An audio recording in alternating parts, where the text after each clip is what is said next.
Well, each year, the Old King Coal Festival honors a local who went above and beyond in the mines. Yeah, and in tradition, it began with the first festival in 1941. Brooks Lyer is live to interest to, drumroll, Old King Coal 2022. Yay! Yeah, good morning, Evie and Dave. Well, this year's Old King Coal worked in the mines for 29 years. He has ties to the Orient mine explosion and to the Oval Office. So join me now this morning as Denzile Stubblefield. Thank you so much for waking up early with me. Thank you. Go ahead and tell me a little bit about your career working in the mines. Started out, we was getting $37.98 a day. And they said later on we'd be getting a new contract, getting $55 a day, I think it was.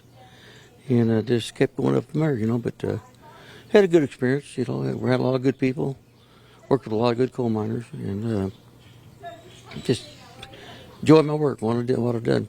And your daughter wrote a letter nominating you for this award nomination, and she talked about how your father passed away in the Orient mine explosion. A lot of people around here know about that and the history of it. And you're the youngest, but you started working to help support the family. Tell me a little bit about that. That's pretty amazing. 14 years old.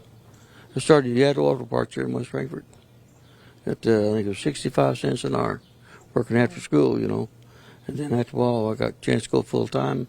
I took it because you can make a little bit more money, But it was quite an experience. When that night Dad went to work, he had a 34 Ford. And back then the old cars had running boards on them.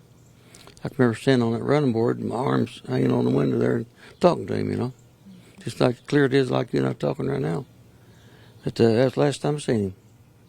And it was a pretty tough time when all that was going on, But there's a lot of people who had tough times, back then. Well, really quickly, I want to talk about maybe a highlight, something a little bit more positive. You actually got to meet President Carter. He came to visit one of the coal mines, and there's a picture of you two together. Yeah. He can't, 25, we've been 25 out there. He came underground, and there's 4 of us got to meet him underground.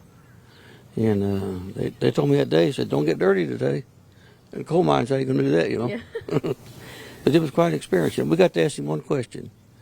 And I don't remember what I asked him, but we got to do that. And, of course, everybody's taking pictures, and I think Paul Powell was there and a bunch of others, And it was quite an ordeal. Well, of course, congratulations on being named Old King Coal. And, of course, I just saw out of the corner of my eye that Princess Flame just arrived. We'll be talking to her a little later on in the show. But for now, back to you in the studio.